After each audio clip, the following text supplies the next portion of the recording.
Hello guys, இன்னைக்கு masters evolution மான்வாவோட episode 15 தான் பார்க்க போகிறோம். ஸோ எபிசோடுக்குள்ளே போகிறதுக்கு முன்னாடி மறக்காமல் எல்லாருமே ஒரே ஒரு லைக்கை போட்டுருங்க. ஏன்னா அப்போ தான் இன்னமும் நிறைய பேருக்கு ரெக்கமெண்ட் ஆகும். தொடர்ந்து இதே மாதிரி நல்ல மான்வாஸை என்னால் கொடுக்க முடியும். சரி வாங்க, நம்ம டைம் மிஸ் பண்ணாமல் எப்பிக்குள்ளே போகலாம். எப்பிக்கோட ஆரம்பத்திலேயே ஃபைனலி இப்போ தான் நம்ம சாவை அவன் மீட் பண்ணுறான். ஹெய் சா, கடந்த 2 மாசத்துல உன்னோட பவர் அப்போ அது எப்படி போச்சு? என்னை பற்றி கேட்குறியா? நான் மார்ஷியல் ஆர்டிஸ்ட் லெவலுக்கு பிரேக் த்ரூ பண்ணியிருக்கேன். நம்ம சாவும் மனசுலேயே யோசிக்கிறான், நான் ஈய பார்த்தே 3 மாதம் ஆச்சு.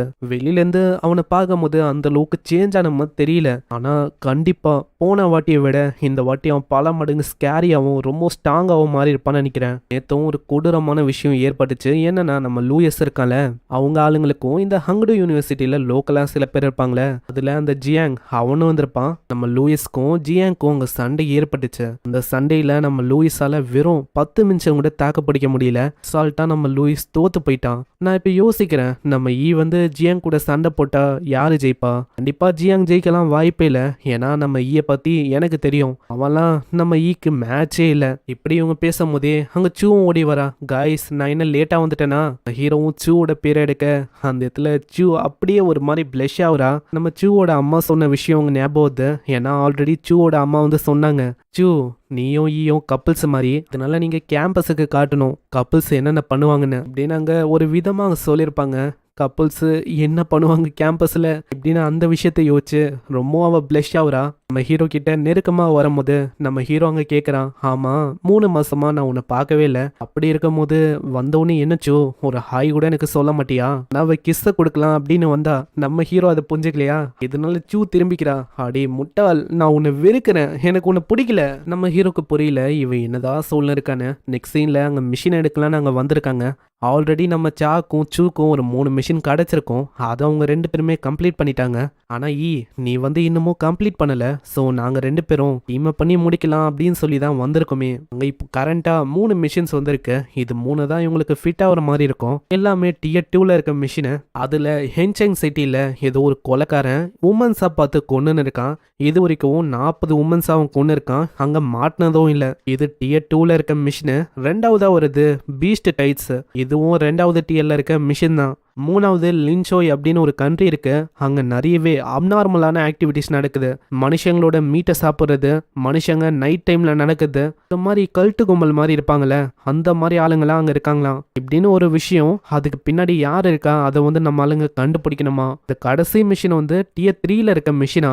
நார்மலா டிஎஸ் பொறுத்த வரைக்கும் 1லேருந்து 5 வரைக்கும் டிஎஸ் வந்து இருக்கு. அது கொஞ்சம் கொஞ்சமா ஏற ஏற அது ரொம்ப அதிகமா இருக்கும். நார்மலா ஃபர்ஸ்ட் இயர் பசங்களாம் Tier 1 தான் பண்ணுவாங்க. Tier 2 பண்றதுக்கெல்லாம் 10 ஆளுங்களாச்சும் வேணும். Tier 3லாம் சொல்லவே தேவையில்ல. Tier 3லாம் அப்ரூவ் ஆக வாய்ப்பே இல்லை. ஆனா நம்ம ஹீரோ அதை பத்தி கவலைப்பட வேணாம். ஏன்னா அவங்க கிட்ட பிரிவிலேஜ் கார்டு அப்படின்னு ஒரு கார்டு இருக்கு. இதை நம்ம ஹாங் தான் கொடுத்துருப்பாங்க. இது இருக்கும் போது அசால்ட்டா Tier 4ஆவே இருந்தாலும் நம்ம ஹீரோவால அங்க போக முடியும். செகண்ட் இயரை கம்பேர் பண்ணா நம்ம ஈயோட திறமை அது ரொம்ப அதிகம். அதனால ஹார்டரான மிஷினையும் நம்ம ஹீரோ எடுக்கலாம் அப்படின்னு காங்கி சொல்லியிருப்பாங்க. ஆனால் அதுக்குன்னும் நீ வந்து ரொம்ப டிஃபிகல்ட்டான மிஷினை எடுக்கக்கூடாது. உடனே நம்ம சூவும் கேட்குறான், ஆமாம் இந்த ப்ரிவிலேஜ் கார்டு இது எப்படி உன்கிட்ட இருக்க? நம்ம ஹீரோவோட முகமே ஒரு மாதிரி மாறுமா? அவன் முழிப்பான் என்ன சொல்லான்னு. சாதா டாப்பிக்கை மாத்துறான். ஹேய், இந்த 3 மிஷினில் நீ எதை எடுக்கலான்னு இருக்க? ரிஸ்க் அதிகமாக இருந்தால் தான் அதுக்கேற்ற ரிவார்டும் நம்மளுக்கு இருக்கும். நல்ல வேலை நம்ம சா வந்து டாப்பிக்கை மாற்றணும், இல்லைனா அவ்வளோதான். என்னோட அந்த விஷயத்தை பற்றிலாம் நான் சொல்கிற மாதிரியா இருக்கும். ஃபர்ஸ்ட் மிஷின் ஒரு Tier 2ல இருக்க மிஷினு. ஒரு கொலையாளியை நம்ம தேடி கண்டுபிடிக்கிற மாதிரி இருக்கும். அதில் ட்ராக்கிங் அதுதான் இருக்கிறதுலேயே ரொம்ப டிஃபிகல்ட்டியான வேலை. 3வது மிஷினு இந்த பீஸ்டோட வேவ்ஸை நம்ம தடுக்கணும். இது வேலைக்காவது 3வது மிஷின். அதில் பெரிய மர்மம் வந்து இருக்கு. அதனால இதை எடுக்கிறது நல்ல விஷயமா இருக்கும். ஏன்னா எந்த அளவுக்கு ரிஸ்க் ரொம்ப அதிகமாக இருக்கோ அதுக்கேற்ற மாதிரி அதுக்கான ரிட்டர்ன்ஸும் ரொம்ப அதிகமாக நம்மளுக்கு கிடைக்கும். நான் நல்லா யோசிங்க, நம்ம ஒரு மார்ஷியல் ஆர்டிஸ்டா மாற போறோம்னா நம்ம டேஞ்சரான விஷயங்களை பார்த்து பயப்படக்கூடாது. அதனால 3ர்டா இருக்கிற அந்த மிஷினை தான் நான் எடுக்கலான்னு இருக்கேன். இதுக்கு அவங்க 2 பேருமே ஒத்துக்கிறாங்க. இந்த மிஷினை வாங்கலான்னு சொல்லி அங்கே போய் நிற்கும் போது அந்த லேடி பயங்கரமாக அங்கே கத்துறாங்க. ஆமா, உங்களை நீங்க என்ன யோசிக்கிறீங்க? இது உண்மையிலேயே நான்சென்ஸான விஷயம். நான் ஆல்ரெடி ஒரு 2 ஸ்குவாடு செகண்ட் இயர்ஸ்ல போனாங்க. அப்படி இருக்கும் போது இது ரொம்ப ஆபத்தான விஷயம். இத்தனைக்கும் நீங்க வந்து ஃபர்ஸ்ட் இயர்ல இருக்க 3 பசங்க தான். டக்குன்னு நீங்க என்னன்னா Tier 3ல இருக்க மிஷினை எடுக்கிறீங்க. நீங்க இந்த மிஷினை ரொம்ப அண்டர் எஸ்டிமேட் பண்றீங்கன்னு நினைக்கிறேன். அட இன்ஸ்பெக்டர், என்கிட்ட ப்ரிவிலேஜ் கார்டு இது இருக்கு. ஆனா இதை கேட்குற அந்த லேடியும் அந்த கார்டு வந்து ஒரு பொய்யான கார்டு அப்படின்னு தான் அவங்க யோசிக்கிறாங்க. இதனால அங்க டைரக்டருக்கு கால் பண்ணி சொல்ல ஐயோ டைரக்டர், புரியுது புரியுது, நான் அப்படி சொல்லிடுறேன். நம்ம ஹீரோ சொன்னது எல்லாமே உண்மைதான், அது உண்மையான கார்டு அப்படின்னு தெரிஞ்சோடனே இந்த மிஷனுக்கு நீங்க போகலாம், இதுக்கு நீங்க வெற்றிகரமா வரணும் அப்படின்னு நான் வேண்டிக்கிறேன் இப்படின்னு அவங்களோட ஆட்டிடியூடே அப்படியே அங்க மாறிடும். நெக்ஸ்ட் சீன்ல அங்க வெப்பனை வாங்கணும் அப்படின்னு அவன் போறான். நம்ம ஹீரோ ஆல்ரெடி அந்த பெண்டன்ட்டை கலெக்ட் பண்ற அந்த ட்ரெயில ஃபர்ஸ்ட் வந்திருப்பான்ல, அதுக்காகவே ஒரு டிஷா லெவலில் இருக்க ஒரு டெக்னிக்கை கற்றுக்கலாம், இல்லை ஒரு வெப்பனை கலெக்ட் பண்ணிக்கலாம் அப்படின்னு சொல்லியிருப்பாங்க. நம்ம ஹீரோ தான் காங்கி வழியா அங்கே டெக்னிக்கை கற்றுக்கினால அதனால இங்கே வெப்பன் தான் வேணும் அப்படின்னு சொல்லியிருப்பான். அங்கே இதுக்காக ஒரு டிவைனான star fall golden top great divine blade அப்படின்னு ஒரு பிளேடும் நம்ம ஹீரோக்கு அங்கே கிடைக்குது. இது ரொம்ப ஒரு டாப் நாச்சான பிளேடு. இதோட லென்த்தும் 1.2 மீட்டரு. இது ஃப்ளாட்டாக இருக்கும், அதே டைமில் இதோட ஸ்ட்ரென்த்து அதுவும் ரொம்ப பயங்கரமாக இருக்கும். நம்ம ஹீரோக்குனே செஞ்ச மாதிரி இருக்கு. சும்மா தான் ஆளு வீசுறான், அதுக்கே அந்த இடம் முழுக்க ஒரு பயங்கரமான காத்து ஃப்ளோ ஆகும். அங்க இருக்கிற லேடிஸும் அவங்களோட ஸ்கர்ட்டை பிடிக்கிறாங்க, அந்த அளவுக்கு காத்து ரொம்ப அதிகமா இருக்கும். இதோட வெயிட் வந்து ஓகே, இது எனக்குன்னு செஞ்ச மாதிரி தான் இருக்கு, நானே இதை எடுத்துக்கிறேன் இப்படின்னு ஆளு அந்த மிஷினை முடிக்கணும்னு சொல்லி அந்த லிங்க் ஷோ இந்த சிட்டிக்கு ஆளு வரான். ஆனா இங்க இருக்கிற மத்தவங்களை பொறுத்த வரைக்கும் ஒரு டூரிஸ்ட் மாதிரி சும்மா தான் இவங்க வந்திருக்காங்க அப்படின்னா மத்தவங்களை கேட்டா இவங்க சும்மா சொல்லிக்கணும். நம்ம ஹீரோ வந்தோடனே இப்போ அவனோட சென்சிங் பவரை அங்க ஆன் பண்றான். டிமோரா டெம்ப்ளேட்டோட காம்பேக்டபிலிட்டியும் 71% இருக்கு. இது போதும் இங்க இருக்கிற ஒட்டுமொத்த கண்ட்ரியை ஸ்கேன் பண்றதுக்கு. சாவும் சொல்றான், வாடா நீ சொன்ன மாதிரி அந்த எத்துக்கே போகலாம். நம்ம ஹீரோ வரும்போதே எல்லாத்தையுமே அரேஞ்ச் பண்ணிட்டான். இங்கன்னு ஒரு வீடும் அவனுக்குன்னு இருக்கு, ஐடென்டிட்டியும் இருக்கு. அதுக்கேற்ற மாதிரி தான் இப்போ இங்க வந்திருக்கான். அங்க ஒரு பெரியவரும், தம்பிங்களா எங்க போறீங்க, இந்த மாதிரி என்னால உங்களை டிராப் பண்ண முடியும், ட்ரை சைக்கிள் இதுல போனா ரொம்ப சீப்பு தான், ரொம்ப கம்மியான விலையில நான் உங்களை டிராப் பண்றேன். போற வழியில நம்ம ஹீரோ பத்தி அவரு கேக்குறாரு, பசங்களா உங்களை பார்க்கும் போது லீவுக்காக ஸ்கூல்ல இருந்து நீங்க இங்க வந்த மாதிரி இருக்கு, நீங்க எந்த ஸ்கூல்ல இருந்து வந்திருக்கீங்க, உங்களை பத்தி நான் தெரிஞ்சுக்கலாமா? உடனே நம்ம ஹீரோ ஒரு பொய்ய சொல்லி வர்றான், நான் கிங்ஸ் ஆஃப் கண்ட்ரியில தான் இதுக்கு முன்னாடி வாழ்ந்தேன், அதனால சரி இந்த இடம் ரொம்ப நல்லா இருக்குமே அப்படின்னு சொல்லி எனக்கு தெரிஞ்ச 2 கிளாஸ்மேட்டை நான் இங்க கொண்டு வந்திருக்கேன். இதுக்கு முன்னாடி ஹென்செங் அப்படின்னு ஒரு ஸ்கூல் இருந்துச்சு, அங்கதான் நான் பச்சினேன். ஓ தம்பி, நீயும் லிங்சை கண்ட்ரியில சேர்ந்தவனா? ஆனா உன்னோட ஃபேமிலி நான் வந்து உன்னை பார்த்த மாதிரி எனக்கு தெரியலையே. என் தாத்தாவோட பேரு ஈஷோராங், அவரு இப்போதான் கொஞ்சம் வருஷத்துக்கு முன்னாடி இறந்து போனாரு. அவரு இறந்து போனதுக்கப்புறம் நானும் இந்த இடத்த விட்டு இடம் மாறிட்டேன். அதுக்கப்புறம் இந்த இடம் நல்லா இருக்குமேன்னு சொல்லி என் ஃப்ரெண்ட்ஸை கூட நான் இங்கே வந்திருக்கேன். ஓ அப்படியா, அந்த பெரியவரோட கிராண்ட் சனப்பா நீ? இப்படின்னு நல்ல வேலை ஆல்ரெடி இங்கே ஒரு ஐடென்டிட்டி இருக்கிறனால இப்படின்னு அவருக்கும் இவங்க எதுக்காக வந்தாங்க அந்த விஷயத்தை பற்றி டவுட் வரல. அப்படியே அவங்க சிரிச்சுக்கினே அங்கே போகவும் ஆரம்பிக்கிறாங்க. ஃபைனலி அந்த இடத்துக்கு வர இதுதான் நம்ம ஹீரோவோட இடமா. அங்கே பெரியவரும் போகும்போது, நீ வந்து கண்டிப்பா 2 நாள்ல ஒரு ஃபெஸ்டிவல் இருக்கு, அதுக்கு வரணும்பா தம்பி. நீ வந்து ஷையா இருக்க இல்ல இங்கே தான் இருக்க போறேன்னா நானே உன்னை பர்சனலா கொண்டு போக வருவேன்பா தம்பி. அங்கிள் ரொம்ப நன்றி எங்களை எவ்வளோ தூரம் விட்டதுக்கு. உள்ள வரும்போது அங்கங்க மஸ்கிட்டோ புல்லு இந்த மாதிரி விஷயம்லாம் இருக்குமா, அது எல்லாத்தையுமே கிளீன் பண்ற வேலை வேற இருக்கும். உடனே நம்ம ஹீரோவும் அங்க காலை எடுத்துக்கினே சொல்றான், இந்த விஷயத்த நான் பாத்துக்கிறேன், ஏன்னா கிளீனிங்னு வந்துட்டா அதுல தான் நான் ஸ்பெஷலிஸ்ட் ஆச்சு. நம்ம ஹீரோ இப்படி பண்ணோனே அங்க நியூக்ளியர் ரேடியேஷன் மூலமா அங்க இருக்கிற பூச்சி அங்க இருக்கிற புல்லு எல்லாமே எரிஞ்சு போகுது. உள்ள வரும்போதே அங்க சா பின்னாடியே சொல்றான், நீங்க வந்து உள்ள போங்க, இங்க கேமரா ஃபிக்ஸ் பண்றது மைக்கு வைக்கிறது இந்த மாதிரி வேலைகளை நான் பாத்துக்கிறேன். அதே மாதிரி நானும் உள்ள போய் ஏதாச்சும் இருக்கான்னு செக் பண்றேன் அப்படின்னு சூ போனோனே அந்த இடத்துல ஏதோ ஒரு விஷயத்த பாக்குறா. ஏய் இங்க வந்து பாரு. சூ என்னாச்சு, என்ன விஷயம்? முன்னாடி ஏதோ ஒரு ஷைன் மாதிரி ஒரு விஷயத்த அவங்க கட்டி வச்சிருக்காங்க, இது என்னன்னு தெரியல. நம்ம ஹீரோ கிட்ட கேட்கும் போது, இதுக்கு முன்னாடி இந்த விஷயம் இங்க இல்லையா, திடீர்னு இந்த விஷயம் இங்க வந்திருக்கு. அப்படி இது ரொம்ப வருஷமா இங்க இருந்துச்சுன்னா ஒன்னு பல வருஷமா இருந்து அது அழுகி போயிருக்கலாம், மேல ஏகப்பட்ட தூசியும் இருக்கலாம். ஆனா அப்படி ஒன்னும் இங்க தெரியல. பின்னாடியே சாவும் வரும்போதே சொல்றான், அப்பனா இதுக்கு ஒரே ஒரு ரீசன் தான் இருக்கு, இந்த இடத்துல வேற யாரும் இருந்திருக்காங்க, அவங்களோட வேலை தான், அவங்க தான் இதை பண்ணிருக்காங்களே. அதே மாதிரி அந்த சிலையை பார்க்கும்போது எனக்கு ஒன்றும் சரியா படல, அந்த சிலை அது வந்து எனக்கு பிடிக்கல, அதனால இதை மொத்தமா வெட்டிலான்னு இருக்கேன். அடச்சா கொஞ்சம் நில்லு, நீ சீக்கிரமா அதுக்குன்னு இப்படியெல்லாம் பண்ணக்கூடாது. ஏன்னா யாருக்கு தெரியும், இது மூலமா நம்மளுக்கு க்ளூ கூட கிடைக்கலாம், அதுவா கூட இருக்கலாம்ல. இதுக்கு நம்ம ஹீரோ இல்ல எனக்கும் அது சரியா படல, இந்த ஸ்டாச்சுவை மொத்தமா முச்சிடலாம். அடே நீயுமா? அட்லீஸ்ட் அந்த ஸ்டாச்சுக்கு பின்னாடி என்ன இருக்கு அந்த விஷயத்தையாச்சும் நம்ம பார்க்கலாம். இப்படி நாங்கள் ஸ்டாச்சுவை தூக்கும் போது ஒரு வித்தியாசமான கண் அங்கே தெரியுது. அதை பார்த்தோன்னே நம்ம ஹீரோக்கு தெரியுது இந்த இடத்துல ஏதோ ஒரு விஷயம் சரியில்லைன்னு. அதனால அப்படியே நம்ம சூ அவன் தடுக்கிறான். இருச்சோ இந்த இடத்துல ஒரு விஷயம் சரியில்லை. நான் அப்பயே யோசிச்சேன் இந்த கேவலமான ஸ்டாச்சுவில் ஏதோ ஒரு விஷயம் இருக்குன்னு. இப்போ அதே மாதிரி தான் அங்கே பயங்கரமாக வெட்டி வரான். வெட்டினோடனே ஏதோ ஒரு விஷயம் அதுக்குள்ளேருந்து வருமா. அதை பார்க்குற நம்ம சூ எல்லாருமே ரொம்ப ஆச்சரியமாக வராங்க. அந்த ஸ்டாச்சுலேருந்து ப்ளீடிங் ஆகுற மாதிரி பிளாக் கலரில் ஏதோ ஒரு லிக்விடாக அங்கே ஊற்ற ஆரம்பிக்குது. ஆனால் அது ஒன்றும் லிக்விட் இல்லை. நம்ம ஹீரோ ஒன்னே ரக்கூட சமன் பண்ணி சீக்கிரம் ரக்கூத் அதை புடி எப்படின்னு சொல்ல ரக்கூதும் அங்கே அப்படியே பிடிக்குது. அந்த லிக்விட் மாதிரி இருக்கிற மாஸ்டரோட முகமும் ஒரு மாதிரி வித்தியாசமாக இருக்கும். உடனே நம்ம சா கிட்ட அவன் சொல்கிறான், சா சீக்கிரம் இதை மொத்தமாக சீல் பண்ணு. அதே மாதிரி அங்கே சாவும் பண்ணுறான். ஆனால் இன்னமும் சூ ஒரு மாதிரி தான் இருப்பா. இதனால நம்ம பின்னாடி மார்ஷல் எனர்ஜியை அவன் கை மூலமாக அங்கே கொடுக்குறான். சூ என்ன ஆச்சு, நீ ஓகே தானே? அந்த விஷயத்தினால இவன் லைட்டாக ஒரு மாதிரி ஆயிட்டா. அதனால தான் இப்போ நான் மார்ஷல் எனர்ஜியை கொடுத்தேன். இது மூலமாக அந்த விஷயத்துலேருந்து அவளால் வெளியிலையும் வர முடியும். நான் ஓகே தான். ஏன் தெரியல அந்த விஷயத்தை பார்த்தோன்னே சடனாக என்னோட பாடி உறைஞ்சி போனால் எப்படி இருக்கும் அந்த மாதிரி வித்தியாசமாக ஃபீல் ஆச்சு.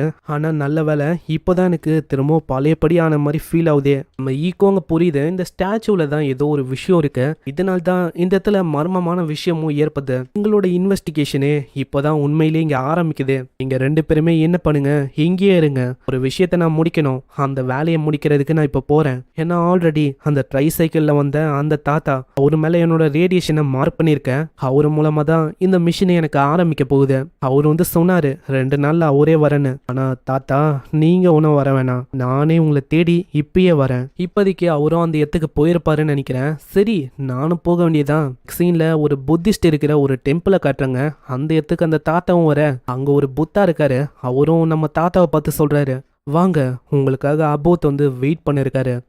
கண்டிப்பா இதோ நான் வரேன் இப்படின்னு தாத்தாவும் உள்ள வரேன். அங்க இடமே ரொம்ப வித்தியாசமா இருக்கு. ரைட்டு லெஃப்ட்னு 2 ஸ்டாச்சு இருக்கு. முன்னாடி ஏதோ ஒரு டோரை மாதிரி ஒரு விஷயம் இருக்கு. புத்தாவும் அந்த டோரை பார்த்து ப்ரே பண்ணிங்கன்னே சொல்றான். அபோட் நீங்க கேட்ட மாதிரி அந்த பர்சனை நான் கொண்டு வந்திருக்கேன். அவரு ஏதோ ஒரு விஷயத்த உங்ககிட்ட ரிப்போர்ட் பண்ணுமா அப்படின்னு இந்த வயசானவன் ரிப்போர்ட் பண்ண போறதே நம்ம ஹீரோ பத்தியும் ஹீரோவோட கேங்கை பத்தியும் தான். அதே மாதிரி உங்களுக்கு ஒரு டவுட் வரும், என்னடா இவங்க பண்ணிருக்காங்கன்னு. புரியாதவங்களுக்கு நான் கிளியர் பண்ற விதமா இப்போ உங்களுக்கு சொல்றேன். இங்க வந்திருக்க இடத்துல ஏதோ ஒரு கோல்மால் நடக்குது. அதாவது சிம்பிளா சொன்னா இங்க இருக்கிற ஆளுங்களை ஏமாத்தி நல்லா கல்ட்டு கும்பலை அவங்க கிரியேட் பண்றாங்க. காட் இருக்காங்க, காடு வருவாங்க அப்படின்னு. அதே மாதிரி ஹங்டு யூனிவர்சிட்டியோட பிரின்சிபல் அவரு கூட இதுக்கு முன்னாடி சொன்னார்ல நார்த்ல ஏதோ ஒரு கல்ட்டு கும்பல் இருக்குன்னு. அது வேற எதுவும் இல்ல, இவங்க தான் அந்த விஷயத்தை தீக்கணும் அப்படின்னு சொல்லி தான் நம்ம ஹீரோ இங்க வந்திருக்கான். கல்ட்டு கும்பலையும் தாண்டி ஒரு மிகப்பெரிய விஷயம் சொன்னா ஸ்பாயில் ஆயிடும். ஸோ பாருங்க கதையை நம்ம கண்டினியூ பண்ணலாம். போத் இவர்கிட்ட ஏதோ ஒரு இன்ஃபர்மேஷன் இருக்கான், அந்த விஷயத்த சொல்லணும் அப்படின்னு சொல்லி இங்க வந்திருக்காரு. என்ன ஆச்சு, என்ன விஷயம், சடனா எதுக்காக இங்க வந்திருக்க இப்படி அந்த வாய்ஸ் கேட்கும் போது அந்த மொட்டை மாங்க் இருந்திருப்பான்ல அந்த மாங்கோட உருவமும் அப்படியே கொஞ்சம் கொஞ்சமா கொடூரமா சேஞ்ச் ஆகும். இந்த இடத்துல வேற யாரும் இருக்காங்க இப்படின்னு அது ஒரு கொடூரமான மான்ஸ்டரா மாற வயசானவரு ரொம்ப பயந்து போயிடுறாரு. ஐயா சாமி விட்டுருங்க, ஐயா சாமி விட்டுருங்க, இங்க ஏதோ ஒரு இம்மார்டல் இருக்கான், இம்மார்டல் நம்மளுக்கு இடையில இருக்கான் இப்படி நாங்க சொல்ல திடீர்னு நம்ம ஹீரோ ஒரே ஒரு கிக்கு தாங்க அடிக்கிறான். அந்த கிக்குலயே அந்த மாங்கோட கதையும் அவங்க முடியுது. நல்ல வேலை ரக்குத நான் ஷீல்டா மாத்தினேன், இல்லைன்னா அவ்வளவுதான். இப்படிக்கு இந்த கேவலமான ரத்தம் அது என்னோட துணி முழுக்க ஒட்டியிருக்கும். தம்பி நீ அந்த தானே, நீ இங்க என்னப்பா பண்ற? அங்க திடீர்னு சைட்ல ஒரு 2 ஸ்டாச்சுஸ் இருக்கும்ல அதுங்களுக்கும் உயிர் வந்த மாதிரி தன்னால அங்க மூவ் ஆக ஆரம்பிக்கும். நம்ம ஹீரோவை கொல்லலான்னு வரும்போது நம்ம ஹீரோ ரொம்ப ஷாக்கிங்கா அதை பார்த்து சொல்றான், யாரு யோசிச்சா புத்தா ஸ்டாச்சுவால இப்படியெல்லாம் நகர முடியும்னு. அதுவும் செம்ம வேகமா நம்ம ஹீரோவை கொல்லலான்னு வரும். ஆனா நம்ம ஹீரோ பின்னாடி ரக்குது இருக்குமா, அசால்ட்டா அந்த தாக்குதலை ஒண்ணுமே இல்லாம பிடிக்குது. பாக்குற அந்த ஸ்டாச்சுஸ் இன்னமும் கடுப்பாவ. அதுங்க கிட்ட இன்னமும் ஏகப்பட்ட கை இருக்கும், அதை வச்சு தாக்க வர. ஆனா நம்ம ஹீரோ அவனோட ஸ்பேஷியல் ரிங்ல இருந்து அந்த டிவைன் வெப்பனை எடுக்கிறான். அதை வெளியில எத்தோனே சில பல செகண்ட்ல வந்த ஒரு கையையும் அப்படியே அவன் துண்டு துண்டாக்குறான். அடுத்த சீனே அந்த இடம் முழுக்க ஒரே கையா இருக்கும். ஆனா இப்பயும் அந்த ஸ்டாச்சு சும்மா இல்ல, கண்ணுல இருக்க லேசரை வச்சு பயங்கரமா நம்ம ஹீரோவை கொல்றதுக்கு பாக்குது. லேசர் தாக்குதலா, ஆனா இதெல்லாம் ரொம்ப ஸ்லோவா இருக்கு, இதை வச்செல்லாம் என்ன எதுவுமே பண்ண முடியாது. அந்த லேசர் எல்லாத்துல இருந்தும் தப்பிச்சு அப்படியே மேல வரான். ஒரு சில செகண்ட்ல அந்த ஸ்டாச்சுவோட தலைய அப்படியே ஒண்ணுமே இல்லாம துண்டாக்குறான். அப்புறம் தான் நம்மளுக்கு ஒரு விஷயமே தெரியுது, இங்க இருக்கிற இந்த ஸ்டாச்சு இதுக்கு ஒன்னும் உண்மையில உயிரெல்லாம் வரல, எல்லாமே மிஷின் தான். ஆனா அந்த லேசரும் வயசானவர் மேல படமா அங்கேயே அவரோட கதையும் முடியுது. இந்த ஸ்டாச்சூஸ் இதுங்களும் மொத்தமா அலைஞ்சு போகுது. ஸ்டார்டிங்லயே யோசிச்சேன், நான் டிடெக்ட் பண்ணும்போது இங்க அவளுக்கும் உயிரே இல்லாத மாதிரி தான் காட்டுச்சு. அதுலயே எனக்கு தெரிஞ்சது இதுங்க எல்லாம் ரோபோட்டுன்னு. ஆனா இன்னமும் எனக்கு புரியாத விஷயம் என்னன்னா, இந்த லிங்ஷோய் இந்த மாதிரி ஒரு கண்ட்ரில இந்த மாதிரி அட்வான்ஸான டெக்னாலஜி இது எப்படி வந்திருக்கும்? அதுக்கான பதில் அது கண்டிப்பா இந்த டோருக்கு பின்னால இருக்கும்னு நினைக்கிறேன். ரக்குது கிட்ட ஆர்டர் கொடுக்க அதுவும் பயங்கரமா குத்தா குத்துது. டோரும் சின்ன பின்னமோது நம்ம ஹீரோ சீனா உள்ள வரான். உள்ளுக்குள்ள நம்ம ஹீரோ முன்னாடி பார்த்ததை விட இப்போ ஒரு மிகப்பெரிய ஸ்டாச்சு இருக்கு. இது என்னப்பா, உள்ளுக்குள்ள ஒரு மிகப்பெரிய அண்டர் கிரவுண்ட் பேலஸே இருக்கிற மாதிரி இருக்கு. உள்ள ஒரு மிகப்பெரிய புத்தா ஸ்டாச்சுவும் இருக்கு. உன்னோட கெஸ்டா நான் எவ்வளவு தூரம் வந்திருக்கேன். அப்படி இருக்கும் போது இன்னமும் சின்ன எலி மாதிரி நீ ஒளிய தான் போறியா? மரியாதையா வெளியில வா. இப்படி இவங்க சொல்லும் போது திரும்பவும் அதே மாதிரி இருக்க ஒரு மாங்க் வரான். தம்பி, எங்க டெம்பிள் மேல அப்படி என்ன கோவம்? எதுக்காக எல்லா விஷயங்களையும் நீ நொறுக்கிற? ஆனா நம்ம ஹீரோக்கு நல்லாவே தெரியும், போன வாட்டி வந்த மாங்கு மாதிரியே இதுவும் ஒரு மாங்கு தான். இதனால அசால்ட்டா வெட்டி போட திரும்பவும் அந்த மாங்கு பின்னாடி வரான். தம்பி, நீங்க பண்றதுக்கு கண்டிப்பா உங்களை கருமா விடாது. அட வாய மூறா இப்படின்னு அவன் சொல்லும் போது நம்ம ஹீரோ இருக்கிற அந்த இடமே உடையுமா. அதுக்கும் கீழே ஒரு அண்டர் கிரவுண்ட் மாதிரி ஏதோ ஒரு இடம் இருக்கு. அந்த இடத்துக்கு வரான். அங்க 18 டோர்ஸ் இருக்கிற மாதிரி வழியும் இருக்கு. முன்னாடி பின்னாடி எல்லாம் ஹோல்ஸ் இருந்தோம். இதுக்கு முன்னாடி லிசார்ட்ஸை பார்த்தால அதே மாதிரி இப்பயும் இங்க முன்னாடி வருது.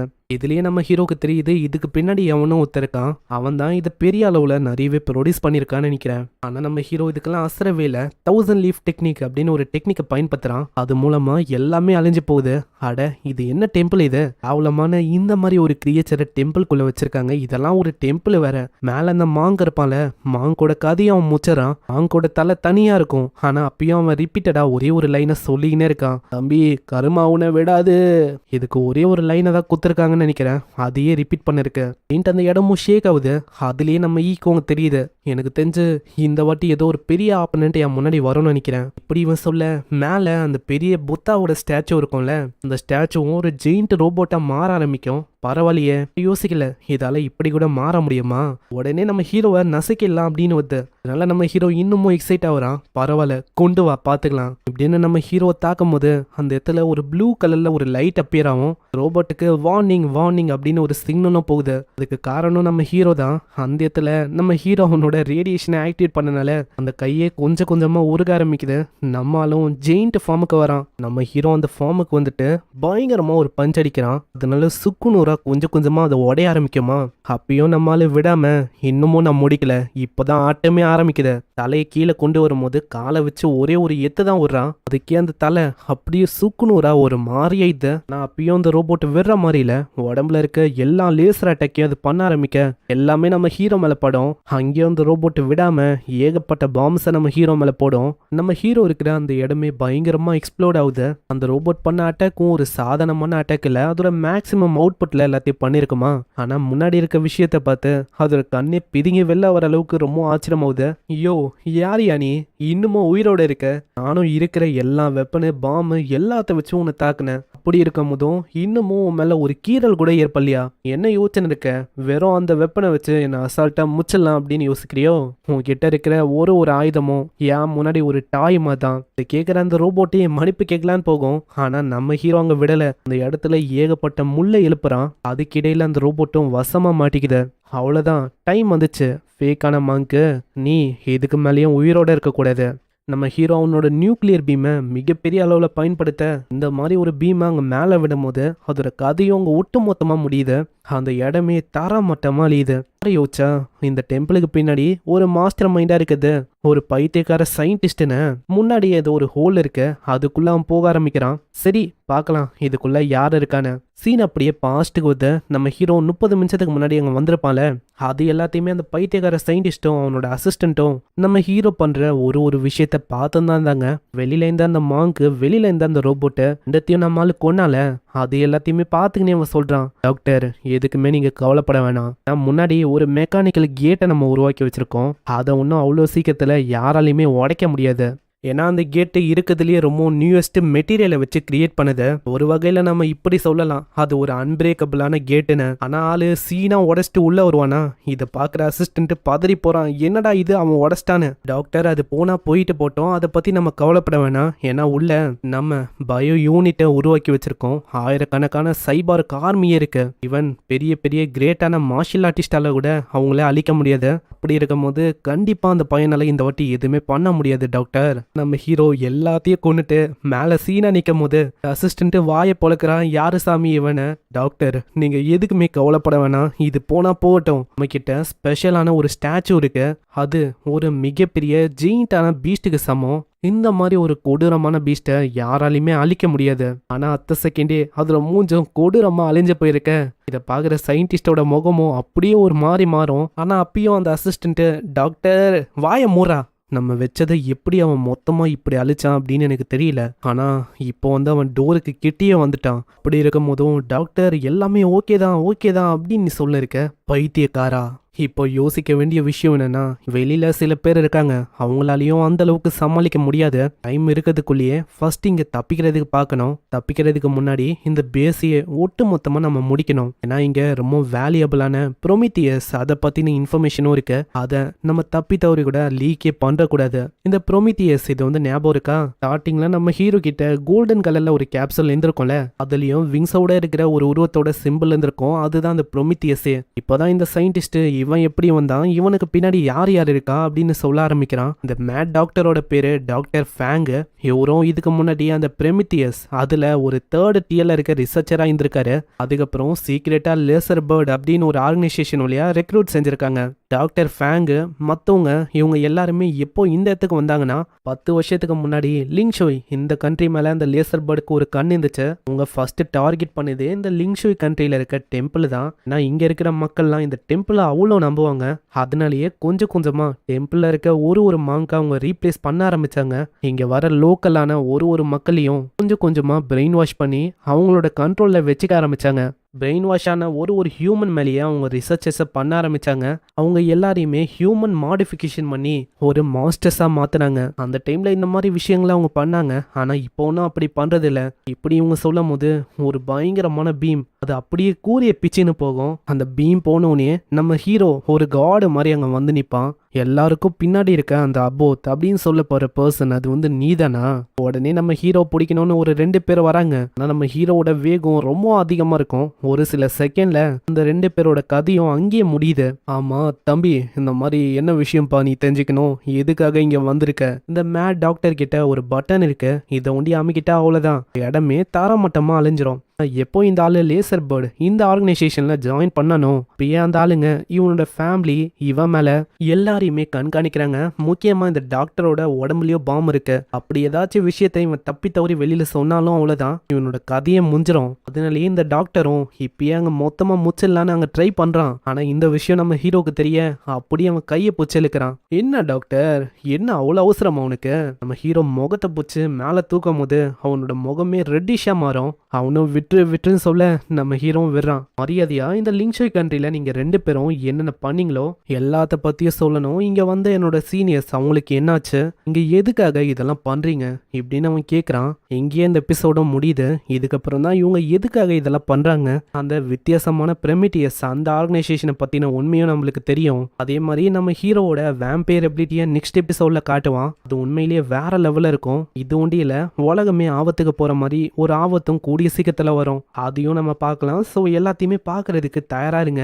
மறக்காம எல்லாருமே ஒரு லைக்கை போட்டுருங்க. ஏன்னா அப்பதான் இன்னமும் நிறைய பேருக்கு ரெக்கமெண்ட் ஆகும். இதுக்கப்புறம் தான் உண்மையிலேயே வேற லெவல்ல போகும். ஸோ இந்த வீடியோ எப்படி இருந்துச்சுன்னு மறக்காம கீழே கமெண்ட் பண்ணுங்க.